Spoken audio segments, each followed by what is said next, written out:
Welcome back to Cool Club's headquarters here in Scottsdale. Today we are joined with our CEO and founder, Mark Timms, and we're lucky enough to have Drew Mahowald here from Second Swing. Welcome.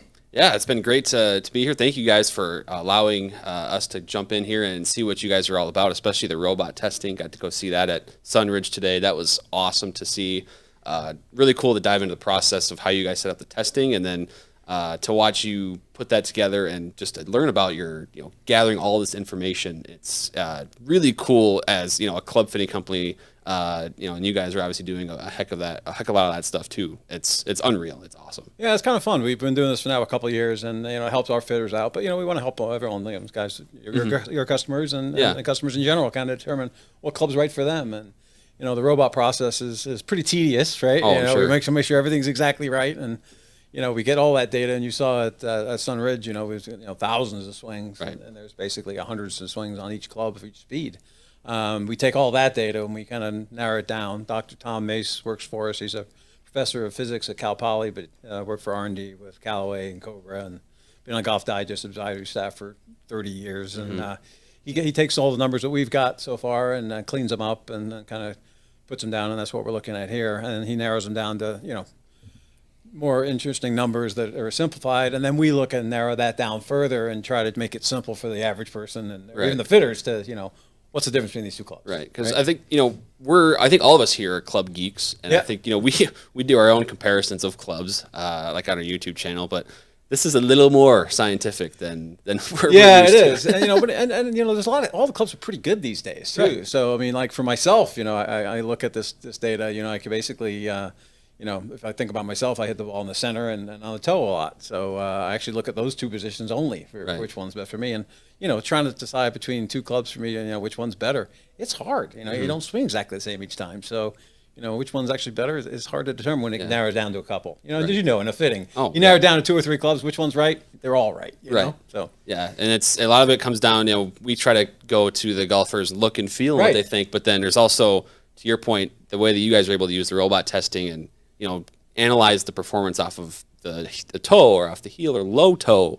Some of that stuff is awesome to add into the fitting and give another perspective though. So that's really cool to see, and it's awesome to have thousands of shots baked into this data. Right. I mean, and really what we use this for is to narrow it down, right? So I mean, everyone says we got 20,000, 30,000, 50,000 combinations of demos on the wall. Well, that sounds great. Yeah. You can't hit them all.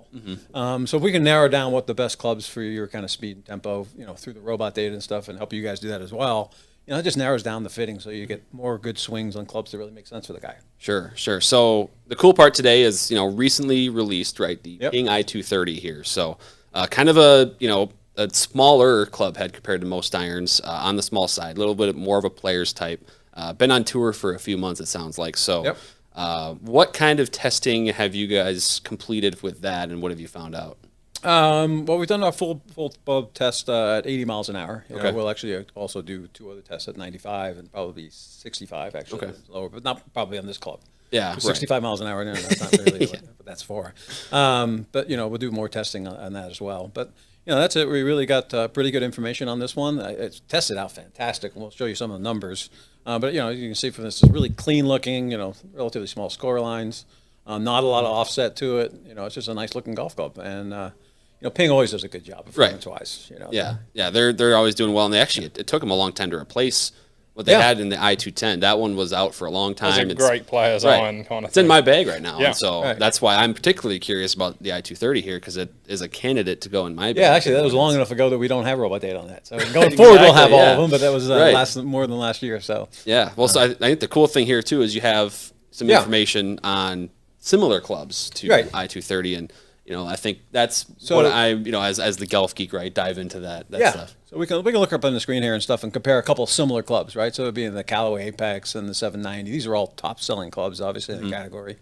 There's no right or wrong here. You look at carry distance. You'd say, well, that's not great, but you got to take loft into account, right? Exactly. A 790 is 26.5 degree 6 iron, and these guys are at 29.5. So it's almost a full club weaker. So we don't really worry about that too much. More I'm interested in what we'll look at is the plots and stuff and how far off center they are. Yeah. to me. But some people need distance or height, and obviously some of these spin a little more and go a little further. But they're all pretty good golf clubs. Well, if you're thinking about the guy that's going to have this in your hand, like you said, it's not going to be the 65-mile-an-hour guy. No. It's going to be a decent player who Right. wants to launch it and spin it and stick it on a green. And, that's what it does. It's one of the highest spinning models out of those comparisons. Yeah. It's landing at one of the steepest angles, so you've got complete stopping power and control over Right. that iron. You definitely do. There's some other clubs in here that are a little longer, but they're not going to stop as quickly. So, there's trade-offs on everything, right? Yeah, So, yeah. It depends on who walks in the door that day. If Right. you want the old guy that wants to just bomb it, you're like, Right. okay, and maybe let's try something different. Yeah. The thing we always say is it's player dependent. We say that it seems like every video or every thing that comes up, people ask, well, which club's better? It depends what you're looking for. It depends on what you need in your game. So Yeah. that's where you kind of have this data, and there's different types of irons. You got maybe a more distance oriented iron in like the P790, Yeah, right? But it then, is, obviously. It's, stopping power not as good. So if Right. you're a high ball hitter, that's a great golf club. Yeah. Yeah. If you're a low ball hitter, maybe not. Right. So, The interesting thing as well, you've got like the forged clubs in there, and ping aren't traditionally forged, but this new tech with the kind of pocket in it and the polymer in the back of Yep. it kind of feels and sounds that way Right. anyhow. Yeah, I've never really been big on whether it's forged or cast and stuff. I mean, in an iron and or even in a wedge, the feel difference is it's something, but performance-wise, it's not a huge difference. Yeah, yeah. I think people have just been brainwashed over the years of like, I've got to have forged, Right. and it really doesn't equate to much in terms of Yeah, performance. and you can make cast club actually softer than forged clubs if you want to. So Yeah. there's Yeah. soft stainless steels, and you can make them really soft. So, well, let's check out some of the dispersion Yeah, graphs. let's take a look at those. So if we just look at kind of some of the dispersions, we'll look at the ping one first, obviously, which like I said, came out fantastic. These are kind of dispersion graphs we look at. These are all different spots we hit on it. All spots in general. We kind of draw a circle around it. The center shots, you'll see those are always extremely tight. I mean, you hit a robot and it's dead center. They go Right, pretty right, much the same yeah. place. I mean, you set a card table out there at 160 yards, and you're pretty much going to land on it every time with no wind. So, and then obviously, center heel is usually a little shorter, and this is the one I look at. Low center. Because I do hit it thin now and then. Same. Yeah. So my miss is a thin shot. Yeah. In I've the been center there. or on the toe. Yep. One of those three. And then low heel is horrible for every club. So Okay. I really don't look at this. And when we do some of the analysis and our overall rating of the club, we look at don't weight all of these the same, right? So people generally hit it there, and it messes up all the averages. Right. So.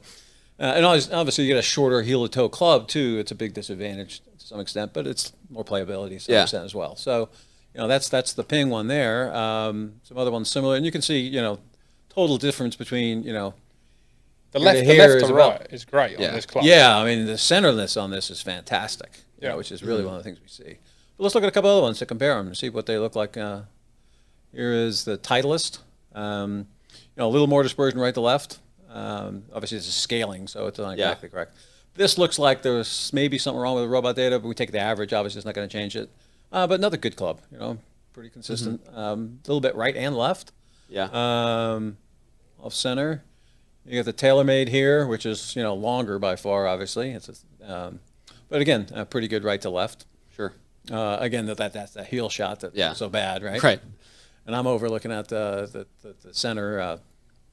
Where it is on the toe. So It's interesting how the different colors actually move around a little bit. by yeah, they club, do. Yeah, in Like, you general, see they end up in the same spots. Yeah, But, you see, I think the low center shot here is further up than some of Yeah. the other clubs for the P790 here. Yeah. yeah.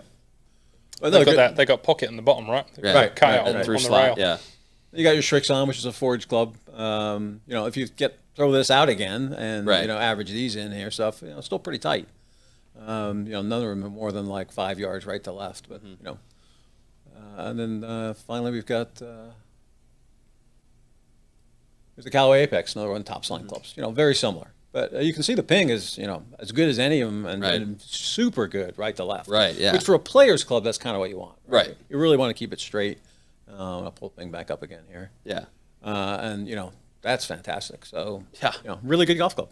The scalings is just The different. scaling's it all makes it kind different, of so look yeah, they worse, don't. but that's amazing. Yeah. Yeah. But that's a really good golf club. So Yeah, that's I was impressed. Yeah, and this is some next level stuff that I think the viewers that watch us and watch our testing, like, we haven't done this. We haven't gone to the different locations on the face and been able to take the data like that. So to see that is really cool, and it opens up so many doors, I'm sure, for you guys and fittings and. We got some ideas coming through to use this a little more effectively. But if you're out there and we're going to start publishing this data in some fashion for the general public to see, and where you strike it predominantly, you're going to be able to go into a shop and like, okay, these are the 2 that I want to hit. Yeah. Right. And it's going to give you a much better chance than having no data. Right. Ultimately, it's going to allow fitters too to just have even more confidence in the club that they end up putting in a player's bag, right? So, and looks like the more tools the fitters have, right? The more they can kind of figure out which one's the right one. It's difficult to narrow down. It's one thing to do a fitting for Titleist only, and it's pretty easy to figure out which club you want. Right. But when you got 6 or 7 brands that come into play, it's hard to narrow those down. Yeah, and then it's even the player that might think going in, I think I'm going to probably get fit for Mizuno, or I'm going to get fit for TaylorMade in this, and then they end up hitting all the shots, getting the data, and they see that there's actually a model or 2 that's much better for them. Yeah, and so those happen now and then. Yeah, that happens. That happened to me a couple years ago. So, but looks like really good stuff here for i230 in comparison to these other models. It's definitely a club I'm going to give a shot. It looks good to me, and well, it's the first time I've seen the data, and I really like the look of that. And I kind of looked at some of the comparison data before we came in today, just on what they were talking. Ping's press release on i230 versus this i210, and it's kind of. They've changed the shape for what I think is a better player. They've slimmed out the top of the bag, and the bottom of the bag still looks the same. So definitely worth a look. Right. Yeah, I know. I will be looking at it for sure, and this data is definitely helping me too. It's giving me a little more confidence. Now you really have to look at it, maybe I really need to put that low heel shot's not so bad. Yeah, exactly. Well, awesome. Thanks for coming out, guys. Hope you enjoyed your time here. Appreciate you coming through. Thanks for having me, and this has been awesome. So kudos to you guys for setting this all up. The robot testing. It's gonna be a huge win for the golf industry as a whole, I think. Yeah, we want not just to keep it all to ourselves. We're gonna share it with everybody and hopefully help everybody get fitted better. Right? Awesome. That's great to hear. Your stores and our stores and everywhere. Yeah. Perfect. Well, thank you guys again for having me. This has been fantastic. All right. Appreciate it. See you again soon. Yeah. Oh, yeah. Yeah. Cheers.